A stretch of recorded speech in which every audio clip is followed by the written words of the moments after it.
Hi, everybody. We're going to talk about Hela today and the changes that have happened to her. I want to talk about this because there are plenty of just videos and posts and things I've read about Hela, about how she's nerfed to the ground, how she's dead, how she's unusable, and other ones where it's like, it's actually a buff. She's so much better now. And from my experience, I played like 70 or 80 games with Hela yesterday. I played a lot between yesterday and today. That neither is right. I don't think she's cracked. I don't think it's a buff at all. Not like a huge buff. And because when someone says, "Oh, this card is now cracked," it implies that it's a huge buff, and it's not. It can be considered a buff, and I'll go over why. And when it comes to a nerf, yes, I could definitely see how it can be considered a nerf because you're not going for those. You can't go for those big Hela plays, that Invisible Woman, MODOK, Hela type of play, which was getting so easily countered from Cosmo, Alioth, Enchantress, Rogue, whatever else. All the move decks, like the Scream type of deck where you just knock Invisible Woman out of the way, you screw it all up. So it was very flimsy and very risky, but had huge impact, which was wonderful just to see it happen sometimes. More so when you play MODOK on 5 and then you top deck that Hela. That's a lot of fun. Super fun. So what was Hela? Hela was a 6/7 that would resurrect all your discarded cards to random locations and then give them -3 power. Now she went from a 6/7 to a 6/9. Nice. And she resurrects a different cost card, or for each different cost among them, resurrect a discarded card to a random location. Quick example of that is if I have Arrow and Iron Man both discarded, because I use Silver Samurai to discard Iron Man, and then I use Swordmaster to discard Arrow, only one of these will come back.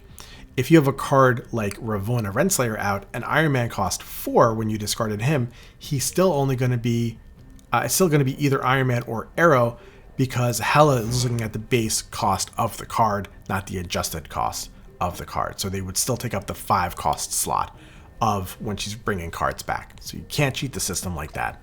It sucks. What I do really like about the new Hela is it makes it so that that big Hela play we were talking about before is long gone. It doesn't work anymore, and it makes Hela a little bit more strategic to use. And just because you can't get this giant, ridiculous, overpowered play to work again, it doesn't mean you can't get a great play out of Hela. The whole Hela deck thing, I think, is, depending on the deck that you're running, is gone, right? I don't think there's going to be like a pure Hela deck, because there's so many decks that I've seen that if you don't have Hela, you might not have a good chance of actually winning. The playlines might not be that fantastic. I wanted to try to do some big crazy Hela play with this deck, which turned out terribly. My thought process was, what if I Invisible Woman and then I Wong under the Invisible Woman? MODOK, so I get rid of Hela Carrier, fills my hand with cards, and then discard all those cards, which is going to give Hela more ammo to just bring back more cards. And it sucked. I pulled that combo off twice out of maybe like 20 games, and I won one of those games and I lost the other one. The reason it doesn't work that well is at every single cost, there are cards that are just terrible for bringing back.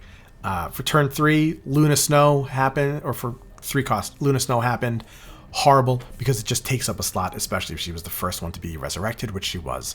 Squirrel Girl takes up slots on your other ones as well. Horrible card to bring back. There are cards that are fantastic, but there are way more cards where it's detrimental, it's not impactful. You might be adding like an extra 3 or 4 power, which won't do anything to it at all. So this deck and this idea, I played it enough where it's dumb. It's dumb. In fact, it's so dumb. Let's just delete it right now. Deleted. There. Gone. This is a deck from Untapped. This is the highest performing Hela deck within the last 7 days. So I used this, and I got more cubes out of this. I'll go to my stats soon. But this is a pretty vanilla type of deck with Hela. Nothing too really risky. It's a pretty safe Hela deck, and if you get Hela, you're probably gonna win. The deck I had the most fun with was this one. Echo obviously doesn't have a place in this deck, but I just love having Echo in the middle of in the middle location. The amount of times that Echo is just looked over, where I got somebody's Moonstone, I got somebody's Luke Cage. It was fantastic, absolutely wonderful, a lot of fun. But for this, what Ghost Rider and Hela can do is really fantastic. And just because Hela isn't what she was, don't underestimate a 6 cost 19 power play, because now that she's 9 power, which has won me several games, going from that 7 power to that 9 power, has won me lanes. Crazy. So I could just mostly fill up a lane. I'll have like a Swordmaster in there, Hellcow, maybe something else, I don't know, but then I'll put Hela in there, and just that extra 2 power has won me lanes. Not having to worry about whether you draw Luke Cage or not is also really nice.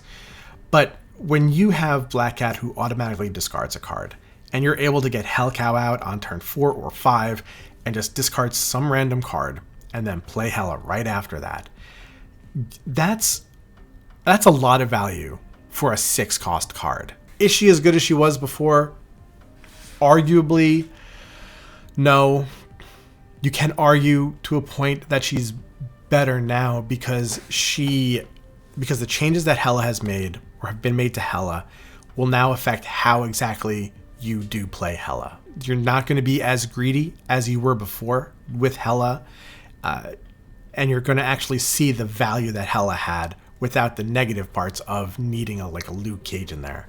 The reason why I don't have Luke Cage in here is he doesn't really fit that well. If I was going to do something, I would probably maybe change her. I'm just bringing her up because she is beautiful. I love her. And maybe change her out for Luke Cage. But again, not that needed. Maria Hill is only in here, so I could just get like another 2 cost card if I somehow delete that. I got Hazard once. Ugh. Sorry, Hazmat. Terrible. I still won the game, but terrible. Ghost Rider, I said I was going to buy this the next time it showed up, and I did. It is a beautiful variant. I love it so much. I love playing with Fenris Wolf with this, because even though if you don't get like a great card for the Silver Samurai, you still get like a little bit of an extra something something, and that's really nice. I had the most fun with this deck. Before we go, let's just look at the stats I had, and I'm going to do a little video about these 2 things. So let's look at these decks. This is the untapped deck. I played 13 games. I won 5. I lost 8. My win rate was 38.5, but I got 5 cubes. I netted 5 cubes out of this. As opposed to this one, where I had a much higher win rate. I played more games with it, 22 to 21, so 50%, but I still lost cubes with this. So this is a great example of why it's important to retreat. It shows you how important it is to know when to snap, when not to snap, and why you shouldn't just stay in games. The reason why this has a higher win rate, but more cubes are lost, is because I would snap, or I think maybe I was going to win, or just the opponent snaps, and I refused to retreat with this deck because I wanted to see how Hela was doing all the way through for it, right? And for that reason, this win rate is much higher than here, but the amount of cubes lost, I just wasn't retreating. I wanted to see how Hela played out all the way through. And it won me more games than I lost. And I don't think I made any changes to this deck the way it is. I like this deck. It was fun. Am I going to continue doing it? Yeah, I think so. Is Hela buffed? No, I don't think so. But I think her actual real potential is now truly seen from the way she was before. It's no longer some big old greedy play. It's actually a little bit more skilled to a point and a little bit more consistent. You just gotta still get lucky with them. Have a great day, guys. I'll see you later.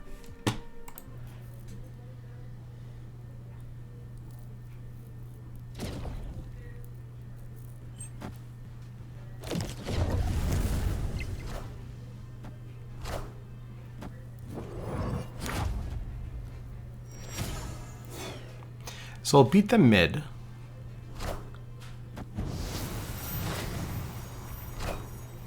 You won't need this anymore.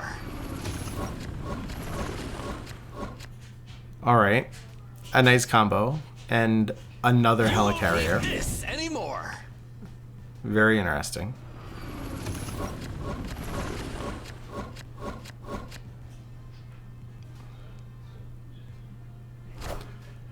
Minions. Let's see what Hela to does. me. Absolutely the worst thing you could do. Minions to me. Absolutely terrible.